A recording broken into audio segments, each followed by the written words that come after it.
Mas vamos lá, vamos, sem mais delongas, vamos conversar aí sobre o Rio Paracatu, né? Vamos saber um pouco mais do Rio Paracatu. E eu peço que o Antônio Eustáquio Vieira, o mais conhecido como Tonhão, faça aí as suas considerações iniciais e tal, e depois passa a bola logo para o Tobias Vieira, também fazer as suas considerações iniciais. Bom, ô, Nelson, um abraço para você, um abraço para todos. É um prazer que a gente sempre conversa nos eventos que a gente participa, nas reuniões do Fórum Nacional de Comitê, à sua disposição para mostrar que o Comitê da Bacia Hidrográfica do Rio Paracatu é desenvolvido inúmeras ações, embora a gente de quarentena devido a essa pandemia. Mas estou aqui às ordens e pronto para te atender e as suas ações e contribuir para que os demais companheiros, o pessoal que assistir essa live, possa tirar suas conclusões a respeito do Rio Paracatu, que é o principal fluente Francisco.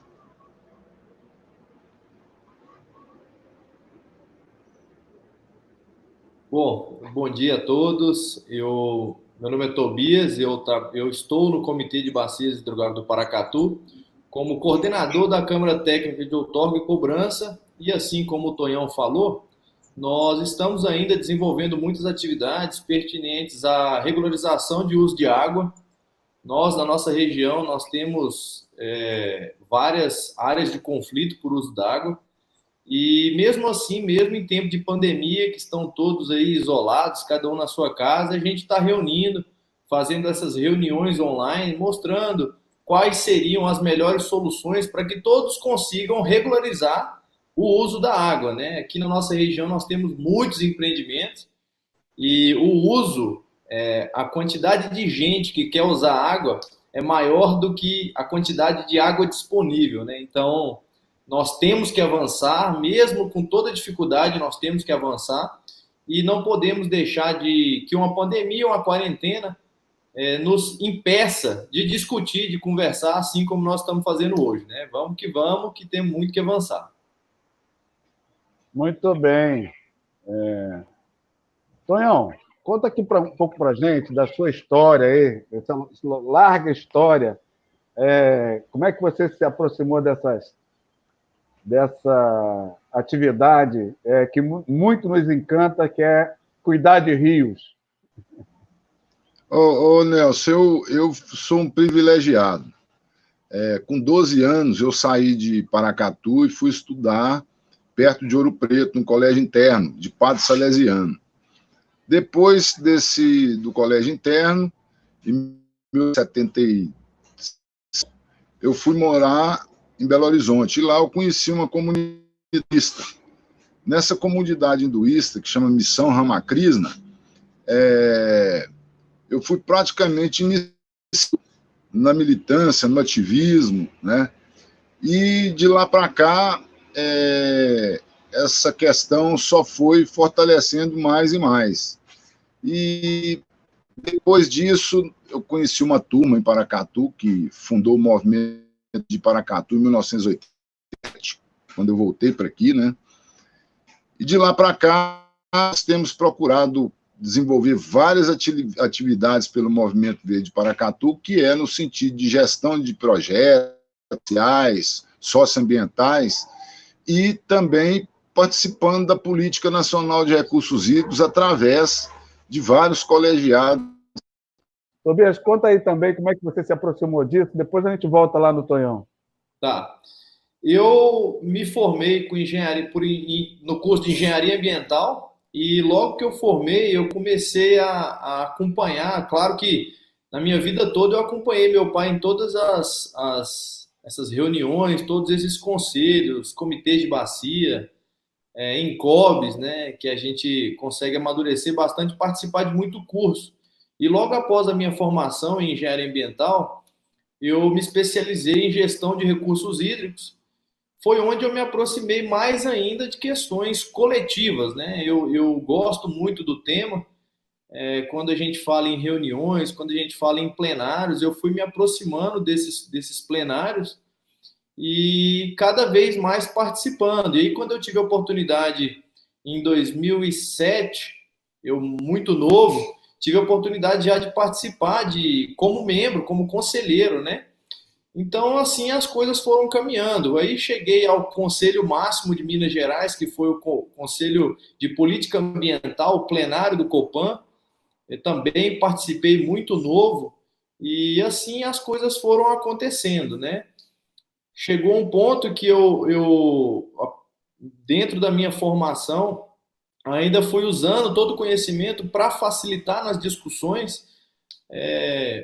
E hoje, né, estamos muito próximos do Comitê de Bacias do Paracatu. Eu sempre fui membro, sempre participei das discussões como simples membro. E um dito momento eu tomei a iniciativa, eu falei, cara, vou fazer algo a mais, né? Eu sei que eu posso entregar mais, sei que eu posso estar fazendo uma conexão entre os usuários de água, entre as consultorias e o órgão regularizador, né?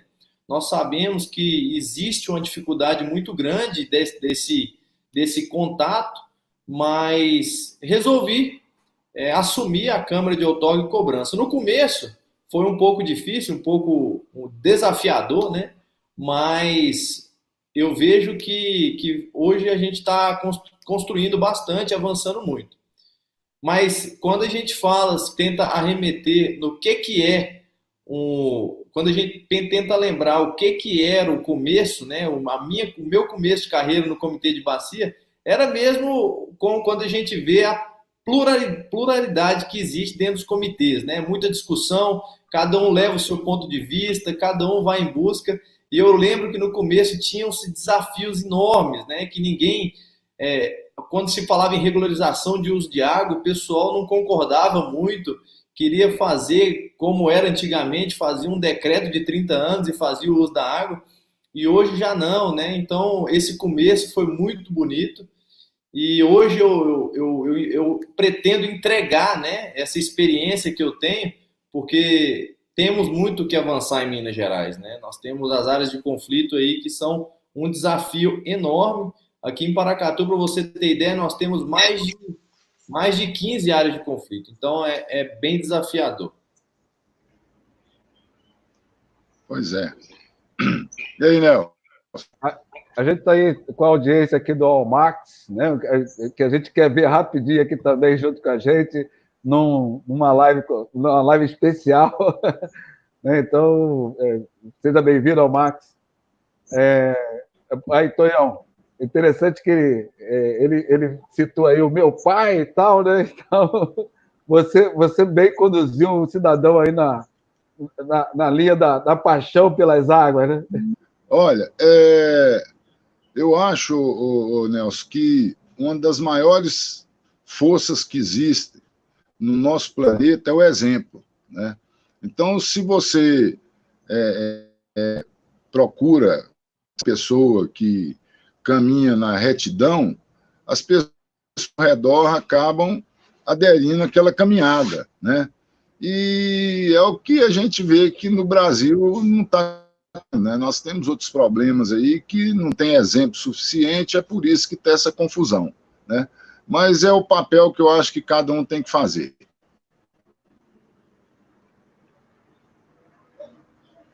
Muito, muito bem. Bom, o nosso assunto que a gente tratou inicialmente, né, é falarmos sobre os conflitos pelo uso da água aí na região de elencar aí. A gente primeiro elenca eles, depois a gente vai tratando de cada um. Pode ser assim? Depois a gente vai falando de cada um. Ô, Nelson, seguinte, nós na bacia hidrográfica do Rio Paracatu, água. O nosso lema é água para todos. Porque eu acho que se o ser humano tiver consciência, ele vai ter condição de desenvolver suas atividades sem conflitos, né? Então, como apareceram esses conflitos, buscar a união entre todos os membros da bacia hidrográfica do Rio Paracatu, no sentido de que, se nos unirmos em defesa do rio, nós teremos o equilíbrio que a gente precisa e teremos, com isso, água para todos, né? E o comitê, como um todo, está muito envolvido nisso, sabe? Eu acho que a Câmara de Outorga e Cobrança, ela é a grande timão, né, desse caminhar do comitê, e a Câmara de Outorga e Cobrança tem dado o comitê o resultado esperado. Nós temos aqui as maiores áreas de conflitos, a maior área de conflito de uso de águas do estado de Minas Gerais é em Paracatu, é na bacia do hidrográfico do Rio Paracatu. O rio tem 2.000 quilômetros, que não é pouca coisa, né?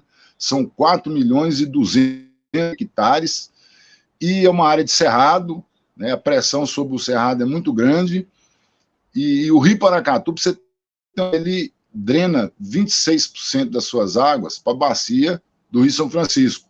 É um rio pequeno, ele tem 400 e a área dele é equivalente. E, felizmente, todos do comitê estão envolvidos e estão abraçando essa ideia de que, se a gente trabalhar com harmonia, e tecnicamente, nós temos como, politicamente, trabalhar no sentido de que realmente a gente tenha essa água para todos e tenhamos equilíbrio aqui na região. Além disso, nós temos um problema sério. Você ter uma ideia do tamanho do problema, há meses atrás, há poucos meses atrás, o Instituto Mineiro de Gestão das Águas, que é o órgão gestor de Minas, uma portaria paralisando todas as outorgas num corpo d'água que tem aqui no município de Paracatu, ele é no município de Paracatu, proibindo o uso de água nessa bacia. São mais de 3.000 hectares que foram impactados. Isso devido a uma contaminação por arsênio que o Estado detectou num trecho desse córrego. E o comitê rapidamente correu atrás e buscou entendimento com o Estado, né, reunindo usuários com o Estado, com um corpo técnico grande de um laboratório aqui de Paracatu, fizeram as análises e, após essas análises, o Estado acatou algumas proposições no sentido de flexibilizar essa proibição e praticamente toda a bacia foi liberada para o uso de água, com algumas condições, porque existe uma contaminação, mas que agora o comitê solicita que o Estado tome as providências devidas para que seja levantada a causa disso e tome as devidas para que a gente não tenha mais esse conflito pelo uso de água aqui na bacia. Tonhão, você tem aí umas ações, né? Depois vamos voltar aqui na lista de conflitos, né? Mas você tem umas ações muito interessantes que você já fez algumas edições, que é uma expedição, né, por esses 400 quilômetros do Rio Paracatu, não é isso? É isso mesmo. Essa expedição, na realidade, em 1993, nós realizamos, pelo conhecimento que eu tenho, a primeira barqueata realizada no Brasil, se não me engano. Nós pegamos o eixo do Rio e saímos com vários usuários, a comunidade em geral, fizemos uma barqueata bacana, andamos aí uns 50 quilômetros, fizemos, no final teve uma Amênica, foi um evento muito bacana. E de lá para cá, isso foi 14 de abril de 93.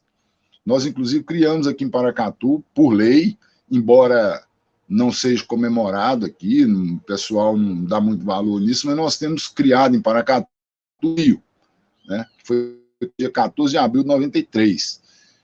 E de lá para cá temos vários eventos de mutirão de limpeza no Rio, mais no sentido de conscientização da comunidade. E aí, além disso, nós realizamos várias expedições em momentos diferentes, inclusive já detectando que a bacia estava com problema, que precisava de maiores cuidados. Eu lembro que em 2012 nós realizamos uma expedição quando a nascente do Rio São Francisco, você lembra dessa história? Nós fizemos uma expedição dia 30 de outubro e conseguimos navegar no Rio Paracatu. Já detectamos, aí nessa época nós detectamos vários problemas no rio, mas conseguimos navegar, né? Nós gastamos 4 dias para fazer esse trecho. E antes disso a gente já tinha feito várias expedições, e depois disso também, quase ano a ano, nós realizamos expedições. A última foi no ano passado. Só que no ano passado, como a gente esperava que o rio ia estar com problema no fim do ano, nós fizemos em maio. Quando nós fizemos a expedição dia 13, 14 e 15 de maio do ano passado. Quando foi em setembro, o rio, um trecho do rio, estava seco, né? Inclusive, em 2013, teve uma matéria do Globo Rural que mostrou um trecho do Rio Paracatu seco. Então, nós nunca escondemos da comunidade e dos usuários. E os usuários, depois desse advento, eles resolveram, enfim, abraçar a causa. E é por isso que a gente vê que o sucesso das políticas implementadas pelo CBH Paracatu é muito grande, né? É um grande sucesso e nós acreditamos que estamos caminhando brevemente a ter água para todos. Esse ano nós ainda não temos dados oficiais razão do rio, nem desse trecho como é que está, porque o responsável que acompanhava uma régua que existe trecho desligou-se da empresa e nós não estamos tendo acesso a essas informações.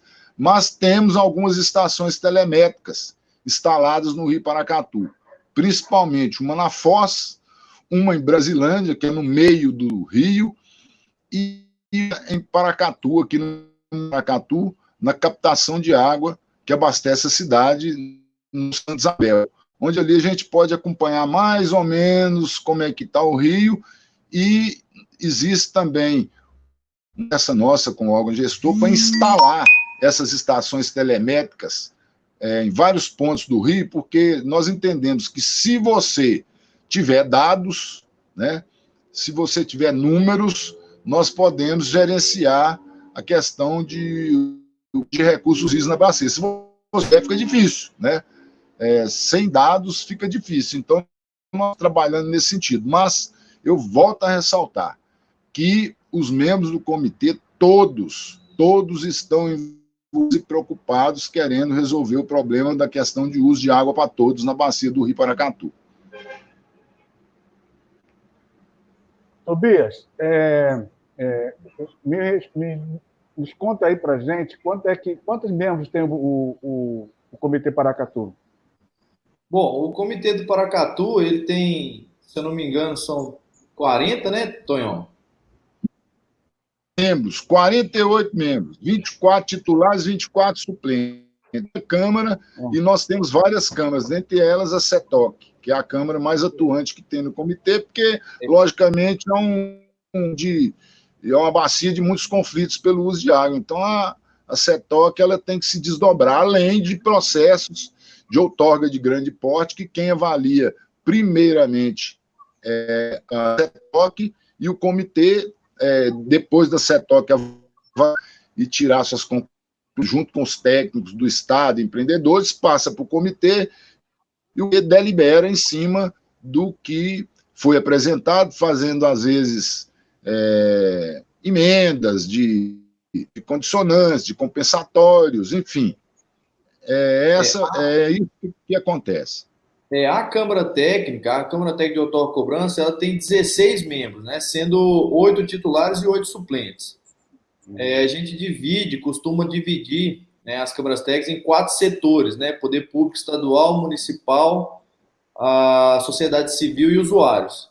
Então, dentro disso, a gente essa divisão é exatamente em busca do balanço, né? Para colocar todos os pontos de vista e debater amplamente todos os temas. Essa divisão também é feita no plenário do CBH Paracatu, né? São esses 4 setores.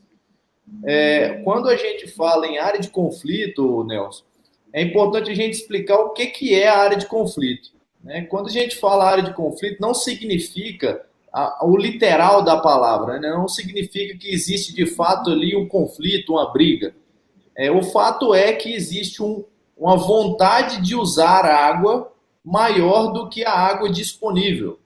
Então, para controlar esse conflito por uso de água, a gente ainda tem algumas ferramentas, né? A ferramenta de gestão hídrica mesmo. Uma delas é a alternância de uso pelo uso da água. Vamos supor, nós 3 temos uma outorga coletiva, um pequeno córrego. Só que se nós 3 ligarmos ao mesmo tempo, não vai ter água. Vamos supor que eu tenha a maior captação, então eu vou captar nos dias pares e vocês vão captar nos dias ímpares. Então existem ferramentas assim que são uma das ferramentas que nós utilizamos para fazer a gestão e proporcionar o dito água para todos, né? Quando a gente fala em DAC, em Paracatu nós temos 3 DACs principais, né? Dessas 3, nós subdividimos elas. Tem a DAC do Entre Ribeiros, que está subdividida em 10... O que é uma DAC? Hã? O que é uma DAC? A DAC, exatamente. A DAC está subdividida. A DAC é a Decreto de Área de Conflito. Tá? Toda vez que eu falar DAC aqui, significa Decreto de Área de Conflito. Nós temos essas 3 DACs. Esse decreto de área de conflito, ele é estabelecido pelo governo do Estado ou pelo comitê? Pelo governo do Estado. O Entre Ribeiros, houve uma pressão muito grande quando nós éramos há muito tempo atrás, em 2006, houve uma pressão muito grande de programas do governo federal para se implantar o uso de água ali, cultivo de arroz, cultivo de feijão, no Entre Ribeiros. E como teve essa pressão muito grande e muitos projetos foram implantados, lá de fato teve conflito, teve falta de água em alguns pontos. E o que aconteceu? O Estado decretou a área de conflito, porque quando se decreta essa área de conflito, as portarias de outorgas têm que ser coletiva. Hoje, quando você vê uma portaria de outorga, é um usuário sozinho, que ele vai lá no Estado, preenche o FCE, cumpre todos os requisitos e consegue a sua portaria de outorga. No caso da área de conflito, você é obrigado a reunir com o coletivo para fazer uma única portaria de outorga com todas as sugestões e todas as soluções. E aí, no Entre Ribeiros, houve essa pressão inicial e o pessoal foi obrigado a se organizar e fazer essas portarias de outorga. No Entre Ribeiros, para você ter ideia, existem 10 portarias de outorga coletiva em uma única região, um único pedaço pequeno, e esse pessoal tem que se organizar. E em 2018, foi publicada outra área de conflito, por pressão enorme de usuários, inclusive de um usuário específico, que ele estava se regularizando, né? E ele utilizava muito mais água do que ele tinha outorgado, e para frear esse tipo de atividade, como tinha muita pressão, o Estado identificou que não tinha disponibilidade hídrica. E aí se decretou essa área de conflito para o pessoal se organizar.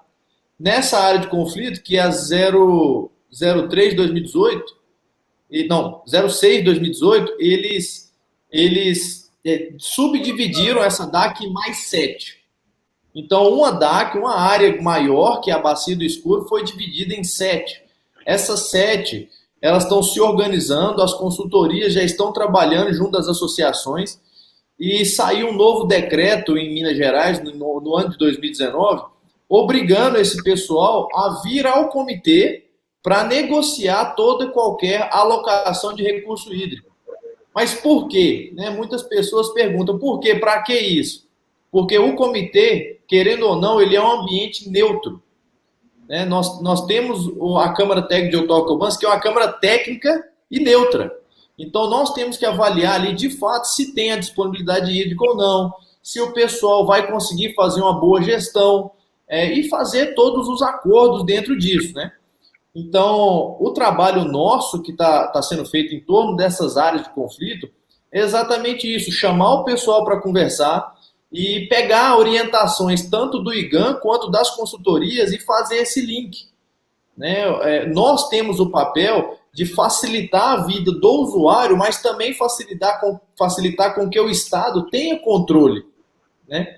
Então, muitas vezes, processos que ficavam soltos, que não tinham esse link entre o usuário e o Estado, está sendo feito dentro do comitê, que é esse ambiente neutro, né? Que de fato tem que ser feito isso. Então, temos avançado bastante. Outra atividade que tem dentro da CETOC, né, que a gente fala, que é a Câmara Técnica de Auto-Cobrança, são as retificações de portaria de grande porte. Concessões, retificações. Aí, quando a gente pega o nome outorga de grande porte, aí enquadram canalização de corpo d'água, rebaixamento de lençol freático, ou outorgas de grande porte para transposição, né? Existe uma lista dizendo, segundo os decretos estaduais, o que é outorga de grande porte. Todas essas outorgas passam dentro do comitê. Então, dentro do comitê, ele é debatido abertamente. Esse processo cai na nossa mesa, nós, enquanto CETOC, avaliamos tecnicamente e pegamos o nosso parecer técnico e levamos para a plenária. A plenária vai avaliar, vai debater abertamente também. Muitas vezes propõem-se condicionantes, propõem-se acordos, reduções, aumentos, ou até mesmo indeferimentos de processo. Nós já tivemos casos de canalização de corpo d'água aqui, e nós indeferimos, né?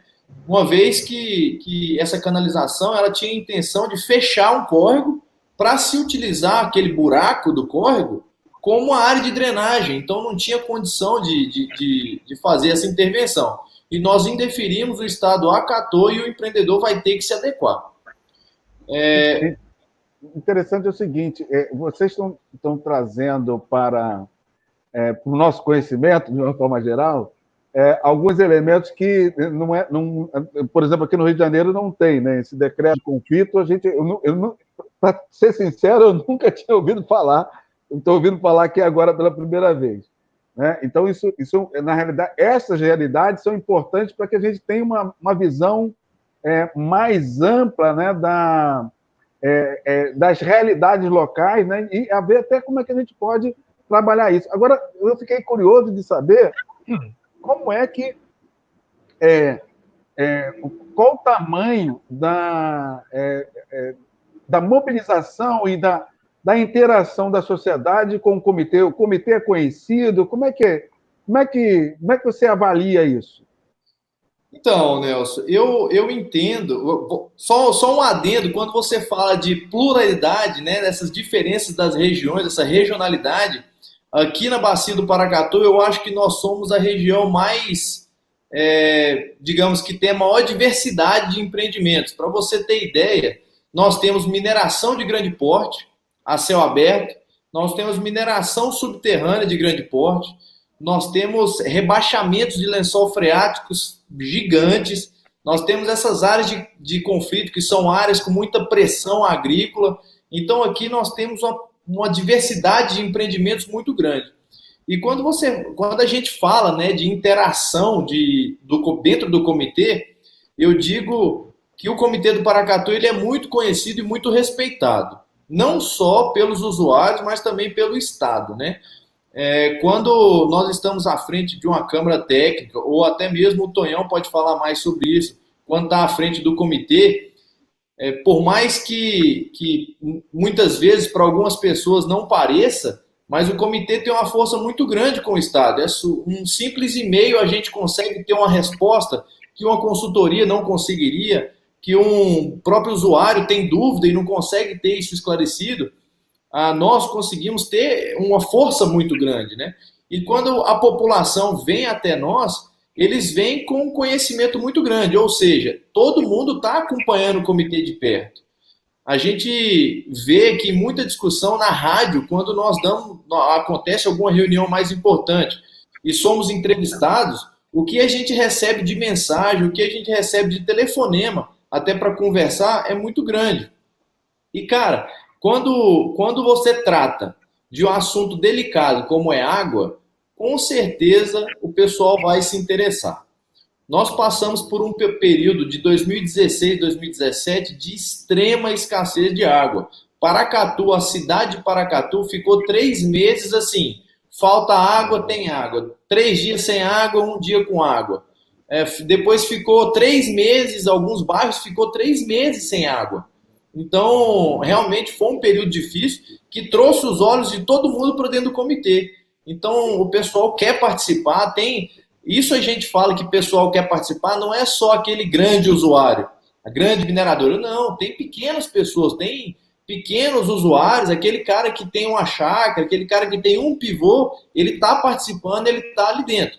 Eu vejo que ainda tem espaço para eles participarem mais, mas nós já temos avançado bastante, eu acho que a tendência é crescer. Tonel, você deve estar orgulhoso da cria, hein? Sabe, mas estou gostando tanto desse jovem que eu acho que eu não vou nem mais te dirigir a palavra, vou só falar com ele. Nelson, eu acho que nós já estamos com data de validade, né, no limite. É por isso que em várias reuniões do INCOB, quando a gente está desenvolvendo o planejamento para as mesas redondas, eu sempre falava, olha, nós temos que ver qual jovem que nós vamos trazer para dentro do comitê, qual jovem que nós vamos trazer para o INCOB, que jovem que é esse, porque o comitê do Paracatu tem aparecido vários, sabe? E eu acho que o INCOB tinha que fazer um esforço para levar, como eu disse em várias reuniões do colegiado nacional, a gente levar, cada comitê levar um jovem, um comprometido, porque nós já estamos, você vê que quando você vê as reuniões do colegiado do Fórum Nacional, já estamos, na maioria a gente já disse, de uma certa idade, cansado, e o papel meu, pessoalmente, com 65 anos, hoje tem sido mais daquele conselheiro, sabe, que tenta apaziguar todo mundo e incentivar o pessoal com firmeza, né? E pensando na sociedade, né? Então, eu acho que esse é o nosso, da vela que aos poucos vai se apagando, né?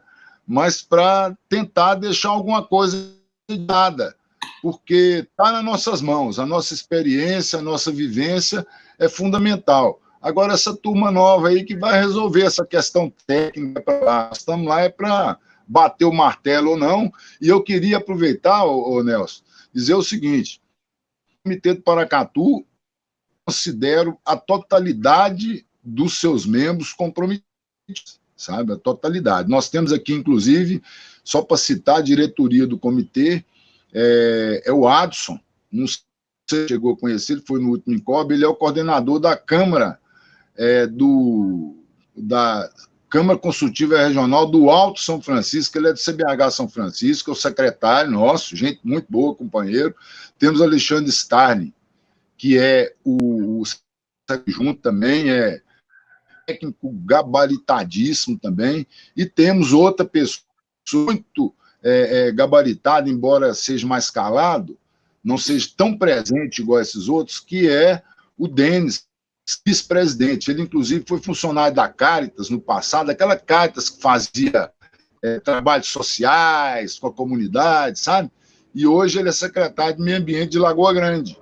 Então, são pessoas que a gente não pode esquecer de valorizar.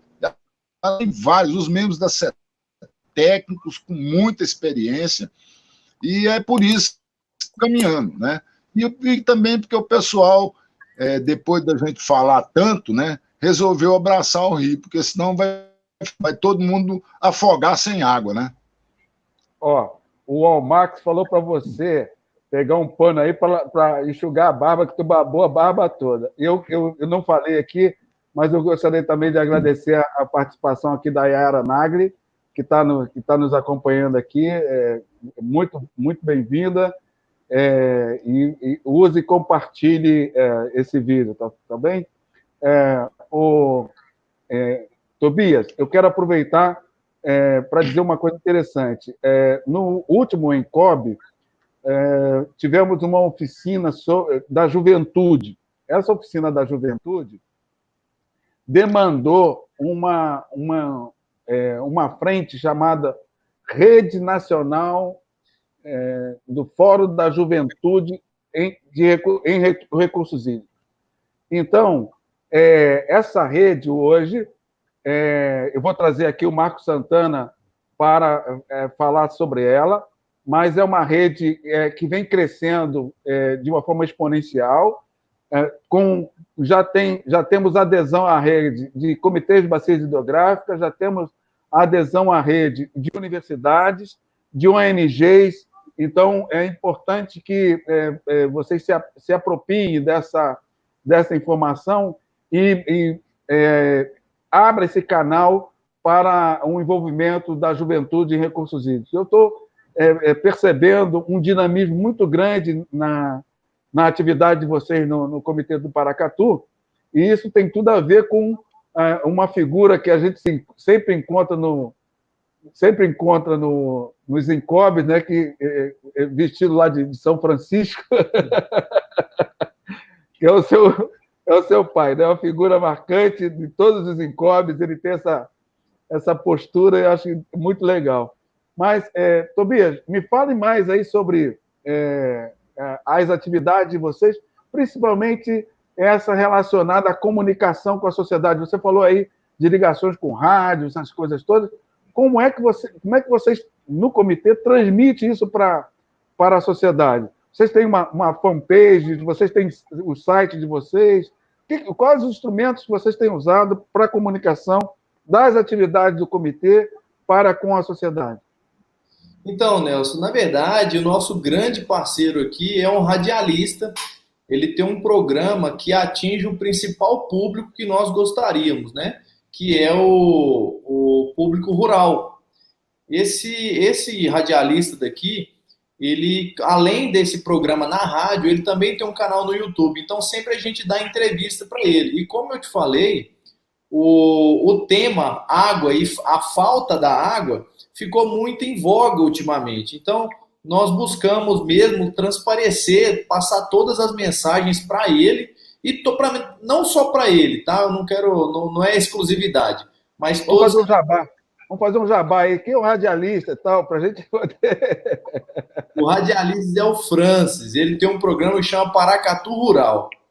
Ele, toda vez que tem algum tema pertinente, tanta área de conflito, quando a gente quer passar alguma mensagem mais direta ao produtor rural, eu ligo para o Francis, eu tenho um tema que eu preciso divulgar, cara, vem aqui, vamos fazer uma entrevista.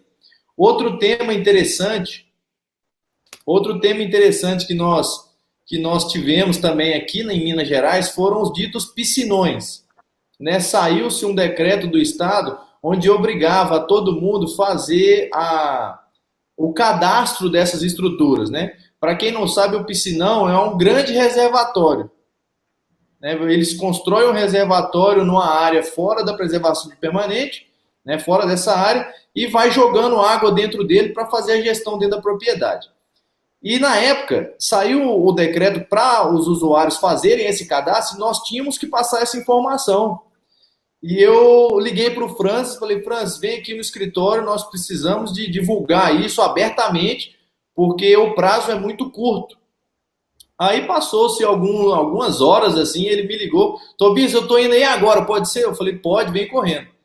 E isso já tem muito tempo, já tem aí 1 ano por aí. Até hoje, existem pessoas que me ligam, que estão assistindo o canal dele, falando sobre piscinão, e lá pegam o meu contato e me ligam, Tobias, eu preciso tirar uma dúvida sobre piscinão, eu preciso tirar uma dúvida sobre procedimento.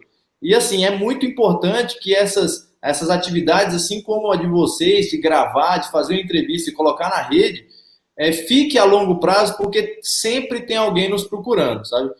Para aumentar a participação desse pessoal conosco, eu vou te confessar que é na raça. A gente, quando quer falar com o usuário diretamente, a gente sabe onde é que acha esse cara, liga para as associações, liga para a cooperativa, liga para o cara, se eu tiver o telefone, e falo com eles, eu preciso falar com vocês, vem aqui que a gente tem que resolver tal coisa. E vai, é no peito e na raça e vamos embora. Ô Nelson, eu O queria... Marcos está botando aí uma pergunta quente para vocês. Tobias, por que o governo de Minas Gerais não implementou a cobrança na bacia do Paracatu, que tem a maior quantidade de pivôs centrais do Brasil? Exatamente. Esse também é um tema que está em voga demais, mas olha só, quando a gente fala de cobrança pelo uso da água, nós temos que ter atenção da destinação desse dinheiro. Hoje, o que é praticado em vários locais em Minas Gerais é que a cobrança é feita via DAI, né? Então, esse dinheiro que é cobrado pelo uso da água acaba caindo no Caixa Único do Estado e o nosso digníssimo governador faz o que quer e não destina esse dinheiro para onde deveria. Então, no Paracatu, nós já discutimos muito isso e, inclusive, decidimos por não enviar ao Estado as normas para cobrança, porque nós não queremos que essa cobrança seja feita via DAI. Nós queremos que a cobrança seja feita via boleto e caia em conta específica, porque assim nós daremos a destinação que ele tem que ter. Vale destacar que a cobrança ela foi feita, ela foi criada para se fazer programas de recuperação, programas de aumento de disponibilidade hídrica, instalação de estações de monitoramento, todas essas questões. E hoje o dinheiro não chega onde deveria chegar. Então, assim, eu vejo que o Estado quer fazer essa cobrança, mas, por outro lado, também não está sendo feito como deveria. Deixa eu te perguntar, qual é a instituição que faz, faz as atribuições de agência de bacia ou delegatária do Comitê Paracatu? O Movimento Verde, que é a instituição daqui de Paracatu. Hoje nós não temos uma agência de bacia. Uhum. Ô, Nelson, eu quero só reforçar o que o Tobias falou, o seguinte. O Comitê da Bacia do Paracatu, ele caminha com as próprias pernas com relação à questão de recursos financeiros. Temos uma vaquinha, né, que é feita por vários usuários, cada um dá aí 300, 500, e juntamos, tem uma arrecadação de 3 mil e alguma coisa por mês, que é a fortuna nossa que a gente administra. O Movimento Verde que administra isso, sem custo nenhum, entendeu? Então, pega esse recurso, paga o que tem que pagar, contrata o que tem que contratar, com autorização da diretoria do comitê, autorização de contratação, de pagamento, e fazemos essa prestação de contas. A única coisa que dá para a gente é um funcionário, e quando tem eventos que a gente precisa de locomover, né? Como o Incob, etc, etc, etc. Paracatu, com relação à cobrança, eu queria dizer o seguinte: o Paracatu já definiu que é a favor da cobrança, já tem os moldes que aceita fazer a cobrança, só que, enquanto o recurso cair no Caixa Único, fazer o que bem tem recurso, nós não aceitamos a cobrança. Nós só aceitamos o dia que os recursos vierem para aqui, né, para a bacia. Haja vista que em Minas Gerais nós temos praticamente 1 bi, né, contingenciado pelo Estado, e os comitês à míngua. Para você ter uma ideia da situação que nós vivemos em Minas Gerais, a segunda maior fonte arrecadadora de recursos em Minas Gerais é a Secretaria de Meio Ambiente do Estado. E, no entanto, ela está sucateada, né? Cadê o recurso? Não tem, porque o recurso que é arrecadado pela Secretaria ser para as atividades da Secretaria, não para outras atividades, né? Ela não é.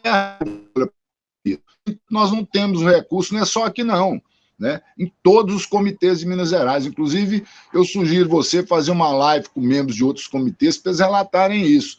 Só que nós, porque o que a gente coloca é o que a lei manda, né? Não o que a gente quer, é o que a lei manda. Então, nós não aceitamos a cobrança aqui. Estamos prontos para instalar os... Inclusive, quem propôs a gente trabalhar a questão da cobrança na bacia do Paracatu foram os usuários. Não foi a sociedade civil, não. Foi os usuários que fizeram essa proposta de iniciar essa discussão. Inclusive, teve um grupo de trabalho externo, que é o área adjunto da secretaria, do comitê, era o coordenador, que debateu muito isso, tirou as diretrizes, nós estamos prontos. Só que estamos prontos desde que os recursos utilizados pelo comitê de bacia, né, não seja contingenciado do jeito que está sendo contingenciado. Uma outra questão, que eu lembrei aqui, que eu acho que seria importante a gente falar sobre a atuação do comitê, nós trabalhamos muito no sentido de buscar cursos para desenvolver ações em áreas críticas da bacia. Conseguimos, com o CBH São Francisco, né, inclusive nós temos o Adson, como eu disse, que é o secretário nosso do comitê, ele é o coordenador da Câmara do Alto São Francisco e é membro do Comitê de São Francisco, nós conseguimos um recurso no valor de quase 2 milhões para trabalhar uma história que você já cansou de ouvir eu falar nas reuniões do Fórum Nacional, que é a deserção de estradas rurais. 72% da morte de corpos d'água é causada das estradas rurais, né? O usuário de água, principalmente o grande usuário, ele sabe muito bem quanto que vale um hectare de solo. Então, ele não deixa o solo dele embora. E, no entanto, as estradas rurais arrebentam os recursos hídricos. Para você ter uma ideia, só no município de Paracatu nós temos quase 10 mil quilômetros de estradas. Na bacia do Paracatu, eu acredito que esteja beirando aí 50 mil quilômetros de estradas rurais. Então, você vê que isso é um absurdo. Se você multiplicar isso pela largura da estrada, você vai ver o tamanho da área que está impactando os corpos d'água. E, além desse recurso do São Francisco, nós já fizemos um outro projeto aqui de recuperação hidroambiental também com o apoio de São Francisco e conseguimos agora uma adequação de estradas rurais na bacia dos mananciais que abastecem tu. Esse recurso veio da Copasa, que é a gestora dos recursos de abastecimento público aqui na região. Então, ela conseguiu um recurso para a gente de mais ou menos 50 quilômetros de estradas rurais que eles vão adequar, né? Então, a gente está trabalhando, e o comitê tem esse papel também, né, de correr atrás para buscar esses recursos. Pegando picotada. O Max está aqui cutucando de novo, dizendo o Córrego do Feijão, onde aconteceu o crime da Vale, é bacia do Paraopeba e, consequentemente, bacia do São Francisco. Por que o governo de Minas também não implementou a cobrança também por lá? Na sequência, ele fala: a mineração e o agronegócio é quem manda em Minas Gerais. Bom, essa questão da cobrança, para a gente, no meu ponto de vista, é uma situação bastante, digamos assim, fundamental, né, para que o comitê tenha condição de efetivamente trabalhar e agir, né? E nós vamos trazer aqui na sexta-feira o promotor de justiça daqui do Rio de Janeiro, e esse assunto a gente vai também tratar dele, né, porque para a gente foi importantíssimo a posição dele enquanto defensores aqui das questões públicas, de resgatar um recurso que o governo do Estado fez aí um contingenciamento, né? Então, isso foi feito um tema de ajustamento de conduta e esse dinheiro está retornando para os comitês, porque eles não têm que ser aplicados na região hidrográfica. Então, essas trocas de informações eu acho importantíssima para a gente fazer com que o sistema como um todo ganhe musculatura, né, e passe a executar com esmero, né, as ações que nós de tanto nos apaixonamos e nos dedicamos, né? Então, essa de uma certa forma, uma posição. Fala aí, Tobias. Então, Nelson, essa briga nossa, ela não acontece só na esfera da cobrança pelo uso da água, mas também em Minas Gerais existe uma compensação ambiental que é a lei do SNUC, né? Uhum. Essa compensação ambiental, para você ter ideia, a nossa briga no Conselho Estadual de Política Ambiental é fazer com que esse dinheiro retorne para as unidades de conservação de cada região. O que não é uma loucura, o que não é difícil. Mas o que, que acontece na prática? A nossa região, por exemplo, noroeste de Minas, é onde tem os maiores empreendimentos agropecuários, assim como minerários. Eles pagam a compensação ambiental, isso nós estamos falando de cada propriedade pagar 100 mil, pagar 150 mil. Então são valores de um montante grande. E esses valores vão para a regularização fundiária de outras regiões, só que na hora de aplicar o recurso, o Estado vai e contingencia o recurso. Então, assim, é uma briga muito grande. Infelizmente, o governo de Minas Gerais não tem dado conta de aplicar esse recurso. É um estado que está com problemas financeiros e a cobrança pelo uso da água, se ela for implantada com essa mesma pegada, vai ser meio que uma punição para quem paga o uso. Né? Vamos supor que eu me coloco muito no lugar dos outros. Se eu imaginar, eu como usuário, eu como empreendedor, eu já pago imposto, já pago mil coisas. Se eu for pagar mais uma taxa para esse dinheiro não retornar para a sua devida finalidade, eu vou ficar chateadíssimo. Então, assim, nós, enquanto comitê de bacia, ficou definido no comitê que a cobrança, ok, será implantada, nós queremos a cobrança, mas também queremos a garantia que o dinheiro será aplicado. E o Estado não quis fazer acordo. O Estado não quis escutar o comitê de que vamos fazer a cobrança via boleto. Ele não quis. Ele quer fazer a cobrança via DAIA. Então, o documento de arrecadação estadual cai no Caixa Único do Estado e eu vou precisar de uma canetada do governador para o dinheiro voltar para a gente. Então, é muito complicado, é cheio de dificuldades. Então, assim, nós temos uma batalha pela frente, mas nós também temos que ser duro. Ah, não vai dar não? Então não vou te dar também não. Eu quero fazer uma live dessa com o Poliano, que é o presidente do Fórum Mineiro de Comitê de Bacias, e aí a gente vai abordar isso aqui. Bom, a ideia da nossa live aqui era ficar de 40, 50 minutos, e a gente já está a 1 hora e 2 minutos, e aí eu peço que vocês, de forma sucinta, façam aí essas considerações finais para a gente ir encaminhando para o encerramento. Tonhão, por favor. Eu acho que esse papel que você está fazendo é um papel grandioso, sabe? Inclusive, eu vou enviar o link desse nosso papo para o Trigueiro.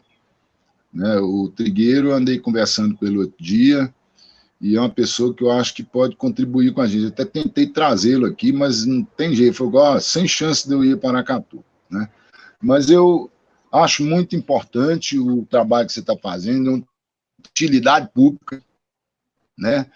E você, com experiência por um membro do CBH do Rio Grandu, que passou também por uma problemática, né, muito grande, tempos atrás, estou dizendo isso para que o pessoal que nos assistir, né, possa saber quem é você, porque você está aí no canto, sem falar nada, sem mostrar para pessoas novas, que já não são do seu o trabalho que você faz também, que não é fácil. Conheço a história do Guandu há muito tempo, nos incóbios que eu tenho participado, e eu espero que esse espírito seu, né, com essa ideia nossa de contribuição, seja levado para os comitês do Brasil. Você vê que um papo desse nosso aqui tinha, de qualquer maneira, de estar numa mesa redonda do encontro. Né? Um papo dos comitês para os comitês. Não aquilo que a gente sempre cobra, que é o Estado, o federal, o Estado brasileiro, ir lá para falar para os comitês o que eles têm que fazer. Os comitês têm que mostrar a realidade uns para os outros. E é isso que você está fazendo aqui tão bem, né? Com a contribuição singela, mas é a experiência de ser Paracatu, além de várias outras atividades que a gente vive ao longo desses 21 anos. E outra coisa, sem recurso do Estado. Nós estamos fazendo isso, contribuição financeira dos usuários. Eu espelhei nisso quando o doutor Zé Carlos falou comigo. Se os comitês tiverem esperteza, eles mesmos aproveitam a legislação, se estruturam, tem para... porque as ações do comitê são amparadas pela lei, e isso é o que é fundamental para a gente, não é isso? Então, Nelson, a minha última mensagem aqui, que eu quero deixar até mesmo como um impulso para os outros comitês, né, para o pessoal aí que tem uma certa dificuldade, não pense que a dificuldade é só por aí, tá? As coisas, quando a gente conta aqui que nós tivemos esse avanço, tivemos aquele avanço, mas apanhamos bastante, sabe? Então, mesmo não parar, nós temos que confiar nos usuários. Vale a pena que existem os maus usuários, tá? Eu quero deixar isso claro. Mas também existem aqueles que estão pagando pelo mau usuário.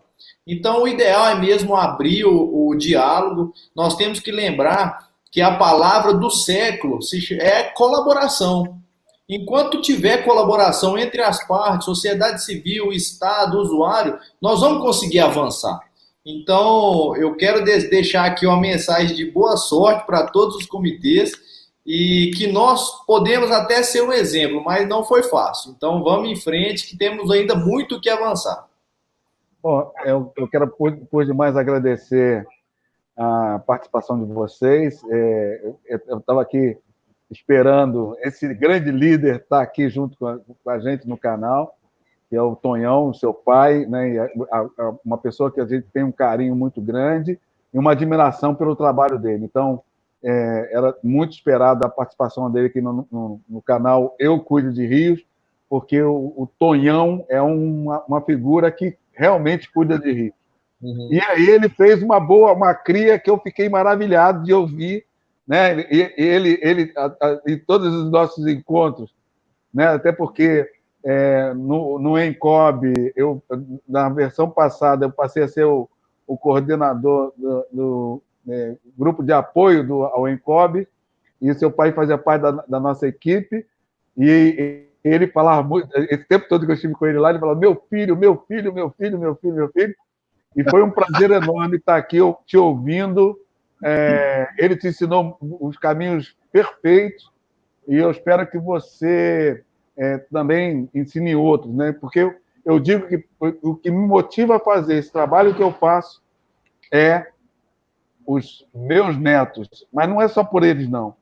É que os netos dele, ou seja, a minha 7ª geração, tem uma condição de ambiental adequada ainda para se viver. Muito obrigado a todos a vocês. Sou muito grato. Eu acho que muita gente do nosso país vai gostar desse encontro. E no próximo a gente vai ver se encontra aí digamos assim, uma linha mais forte de internet para o Tonhão falar direito sem picote. Forte abraço. Valeu, até mais. Obrigado, cara. Um abraço para todos. Nelson, até breve.